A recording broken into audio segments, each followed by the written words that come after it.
వైకాపా ప్రభుత్వం ఉన్న 5 సంవత్సరాలు గన్ లైసెన్స్లు అంటే తుపాకులు. ఈ తుపాకులు కొంతమంది వర్గానికి చెందిన వాళ్ళకే పప్పు బెల్లాలాగా పంచిపెట్టడం ప్రస్తుతం చర్చనీయాంశంగా మారింది. అది కూడా కడప జిల్లాకు చెందినటువంటి వ్యక్తులకు మాత్రమే. అసలు ఈ తుపాకులు అంత మేర లైసెన్సులు ఇవ్వడానికి గల కారణం ఏంటి? ఈ తుపాకుల పంచవేత గురించి పూర్తి విషయాలు తెలుసుకోవడానికి మనతో ఉన్నారు సీనియర్ జర్నలిస్ట్ డాక్టర్ కనకదుర్గ గౌర్లమణి గారు. మేడం నమస్కారం అండి. నమస్తే అండి. మేడం, సాధారణంగా అసలు ప్రభుత్వం అంటే ప్రజలకు సంబంధించి భద్రత కల్పించాల్సినటువంటి ప్రథమ రక్షణగా మనం చెప్పుకోవచ్చు. లా అండ్ ఆర్డర్ కావచ్చు, ఇవన్నీ కూడా. అయితే అటువంటి ప్రభుత్వమే కేవలం ఒక ప్రాంతానికి చెందినటువంటి వ్యక్తులకు ఎంతోమందికి, ఒక పంచాయతీ కార్యదర్శి లాంటి వ్యక్తి దగ్గర నుంచి ఎంతోమంది లీడర్స్ వరకు కొంతమంది వర్గానికి చెందిన వాళ్ళకే పూర్తిగా వైకాపా ప్రభుత్వంలో గన్ లైసెన్సులు, తుపాకు లైసెన్సులు ఇచ్చిన విషయం ఇప్పుడు బయటికి రావడంతో ఈ అంశం ప్రధానంగా చర్చనీయాంశంగా మారింది. ఈ తుపాకుల ఇష్యూలు, లైసెన్స్ గురించి మీరు ఏమంటారు? చెప్పినట్టుగా వైసీపీ హయాంలో 5 ఏళ్లలో ముఖ్యంగా కడపకి చెందిన వాళ్ళకి, అవినాష్ రెడ్డి అనుచరులకి, తర్వాత మొత్తం అంటే ఎవరెవరు అడిగితే వాళ్ళకి ఇచ్చేసారు. 854 మందికి ఇచ్చారు. అందులో 25 మంది ఒకే వర్గానికి చెందిన వాళ్ళు. అంటే మీకు అర్థమైంది. సో ఈ 854 మందికి ఇచ్చాక వాళ్ళు ఏం చేశారంటే ఎర్రచందనం స్మగ్లింగ్, భూదందాలు.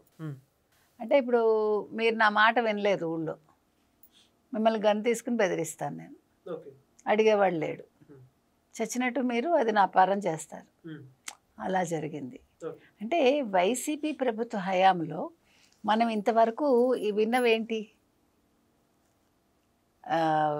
మద్యం కుంభకోణం, పరకామణి కేసు, తర్వాత మైనింగులు, అక్రమ మైనింగులు, అక్రమ భూదందాలు, తర్వాత అదేమంటారు ఇసుక కబ్జా.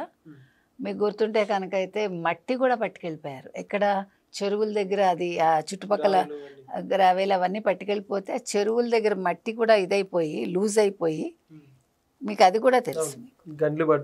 అన్నీ జరిగాయి. ఇట్లా మనం చెప్పుకుంటూ వెళ్తే ఇవన్నీ చూసాం మనం.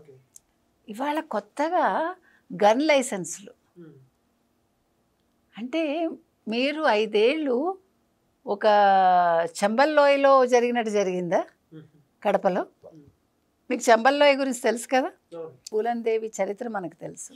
అంటే చంబల్లోయలో ఉండే గన్ కల్చర్ ఏదైతే ఉందో, లేదు ఒక మాఫియా సామ్రాజ్యంలో ఉండే గన్ కల్చర్ ఏదైతే ఉందో, అది ఒక కడపలో నిక్షిప్తం అయిపోయింది 5 ఏళ్ళు. అది ఇవాళ బయటకు వచ్చింది. ఎంత ఆశ్చర్యం కదా అసలు! ఏంటండి ఇది? ఎక్కడున్నాం మనం? అవినాష్ రెడ్డి ఇష్టానికి ఇచ్చేయటం ఏంటి? జగన్మోహన్ రెడ్డికి తెలిసి జరగడం ఏంటి? వీళ్ళు తలుచుకుంటే అక్కడ పనులు అయిపోవటం ఏంటి? అసలు ఎర్రచందన స్మగ్లింగ్ ఏంటి? ఎర్రచందన స్మగ్లింగ్ అనేది చేశారు అనే దానికి మనకు తెలుసు. మిథున్ రెడ్డి కావచ్చు, పెద్దిరెడ్డి కావచ్చు, వాళ్ళు ఎంత చేశారు. మొన్న పవన్ కళ్యాణ్ వెళ్ళి అందరికీ వార్నింగ్ ఇచ్చారు ఎర్రచందన స్మగ్లింగ్ చేసే వాళ్ళకి. వార్నింగ్ ఇవ్వడమే కాకుండా ప్రతి ఎర్రచందనం దొంగకి దాన్ని ఏమంటారు, QR కోడ్ పెట్టారు, ట్యాగింగ్ చేయమన్నారు. ఇవాళ అసలు మీరు చూసుకోండి ఎవరెవరికి ఇచ్చారో ఒక్కసారి. మీకు ఊరికి కొద్దిగా లిస్ట్ చదువుతా, ఎక్కువ చదవను, ఎందుకంటే అంత డీప్గా మనం వెళ్ళలేం. ఇప్పుడు వీళ్ళు ఏం చేశారంటేనండి, జమ్మలమడుగుకి చెందిన వైకాపా నేత మలికిరెడ్డి హనుమంతరెడ్డికి వివేక హత్య కేసులో నిందితుడైన ఎంపీ అవినాష్ రెడ్డి, దేవిరెడ్డి శివశంకర్ రెడ్డిలకి ఈయన అత్యంత సన్నిహితుడు. 2019లో వైసీపీ అధికారంలోకి రాగానే అతనికి తుపాకీ లైసెన్స్ ఇచ్చింది. దాంతో ఆయన బెదిరించి ఇందాక మనం చెప్పుకున్నట్టుగా భూదందాలు, అరాచకాలు చేశారట. 2022లో అతనికి వైకాపా ప్రభుత్వం గన్మెన్ను కూడా ఇచ్చింది. అంటే ఈ గన్నే కాదమ్మా, ఇంకో గన్ను కూడా నీకు తోడవుతుందని. అంటే ఇంకొంచెం ఎక్కువ చెయ్యి నువ్వు చేసేవంటే సాటిస్ఫై అయ్యారు వాళ్ళు. ఈ హనుమంతరెడ్డి చేసిన దందాలతోటి సాటిస్ఫై అయ్యి, ఓకే నువ్వు గన్ను చాలా బాగా వాడుతున్నావని ఇంకొక ఎక్స్ట్రా గన్మెన్ ఇచ్చారంటే అతనికి ప్రాణహాని కలగకుండా. తర్వాత కొండాపురం మండలం లావనూరుకు చెందిన నిరంజన్ రెడ్డి, ఈయన వైసీపీ మండల కన్వీనరు. ఎంపీ అవినాష్ రెడ్డితోటి ఈయనకి సంబంధాలు ఉండటంతో ఈయనకు కూడా లైసెన్సులు ఇచ్చేశారు. తర్వాత జమ్మలమడుగు నియోజకవర్గం కోడూరుకు చెందిన ఎల్ రామచంద్రారెడ్డి అవినాష్ రెడ్డికి సన్నిహితుడు. వైకాపా ప్రభుత్వం తుపాకీ లైసెన్సులు ఇప్పించిందిట. దాంతో గ్రామంలో ప్రత్యర్థుల మీద కాల్పులు జరిపారు. ఫలితంగా లైసెన్స్ రద్దు చేశారు. తర్వాత జమ్మలమడుగు నియోజకవర్గం కొండాపురం మండలం తాళ్లప్రొద్దుటూరుకు చెందిన ఆర్ హరినారాయణ రెడ్డిపై స్థానిక పోలీస్ స్టేషన్లో ప్రత్యర్థులపై దాడులు చేశారని అభియోగాలపై 3 కేసులు ఉన్నాయి. అయినా కూడా వైసీపీ ప్రభుత్వం వచ్చాక తుపాకీ లైసెన్స్ ఇచ్చింది. అలాగే పంచాయతీ కార్యదర్శి కూడా తుపాకీ లైసెన్సులట.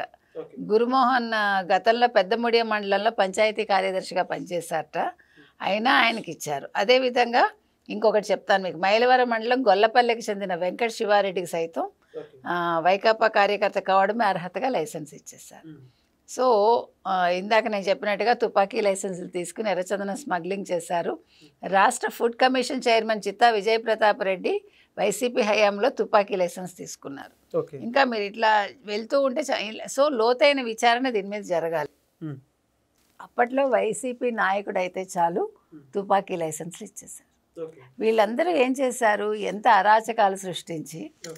సో మీకు ఇవన్నీ జరిగాయి కాబట్టే 2024 ఎన్నికల్లో తెలుగుదేశం పార్టీ అక్కడ కాలు పెట్టగలిగింది, ఎన్నికల్లో విజయం సాధించింది. మొన్న మనం చూసాం పులివెందుల్లో జెడ్పీటీసీ ఎన్నికల్లో వైసీపీకి డిపాజిట్ కూడా రాలేదు. అందుకే నిన్నను ఆయన పులివెందులకు వెళ్ళాడు, హడావిడి చేశాడేదో 1.5 రోజు చెప్పాలంటే కదా. సో ఇప్పుడు దీన్ని బట్టి మీకు ఏమర్థమైంది, దీన్ని బట్టి ఏమర్థమైందంటే మనకి ఇవాళ వీళ్ళు ఈ లైసెన్సులు తీసుకుని 854 మంది ఏమేమి అరాచకాలు చేశారు. ఇవాళ పోలీసులకి ఇంకో కొత్త పని. ఇది ఎంత పెద్ద పని అండి, ఒకళ్ళ ఇద్దరా 854 మంది. అక్కడేమో ఆయనకు 986 మందో ఎంతమందో చుట్టూ సెక్యూరిటీ ఉంటుంది. ఎందుకు ఉండదు? ఇలాంటి దరిద్రం పనులు చేస్తుంటే ఎవడ ఎప్పుడు లేపేస్తాడో తెలియదనే భయంతో చచ్చిపోతాడు కదా ఎవడైనా. అంటే నేను అక్కడ ఉన్నా నేను అంతే కదా. సో ఇవాళ మీకు కళ్ళకు కట్టినట్టు వైసీపీ ఏం చేసిందో అర్థమైంది. అంటే ఒక్కొక్కటి ఎట్లా బయటకు వస్తున్నాయి. ఒక మనం గనులు తవ్వుతుంటే నిక్షేపాలు బయటకు వస్తాయి చూడండి, అట్లా వీళ్ళు చేసిన అరాచకాలు బయటకు వస్తున్నాయి. సో వీటన్నింటి మీద మనం గతంలో చెప్పుకున్నట్టుగా చాలాసార్లు ఒక కేసు రాగానే మనం అనుకుంటాం ఏమండి ఇవాళ దీంతో అవ్వలేదు రేపు ఏమొస్తుందో కొత్తదని. అట్లా ఇప్పటికి మనం ఎన్నో చూసాం, ఇవాళ ఇంకో కొత్తది చూసాం. అట్లా అంటే ఈ లైసెన్సుల విధానం అనేది మనం మొట్టమొదటిసారి వింటున్నామేమో, ఏ రాష్ట్ర ప్రభుత్వం ఇలా ఇచ్చుండదు. కాబట్టి ఇంకా ఏమున్నాయో అని మనం ఎదురు చూడాలి. దీని మీద అయితే సమగ్ర విచారణ చేయించాలి ప్రభుత్వం. పోలీస్ శాఖ కూడా దీని మీద దృష్టి పెట్టాలి. స్థానిక ఎన్నికలు రాబోతున్నాయి, దీని మీద విస్తృత ప్రచారం అయితే చేయాల్సిన బాధ్యత కూటమి ప్రభుత్వం మీద ఉంది. Please subscribe to Leo News for more videos.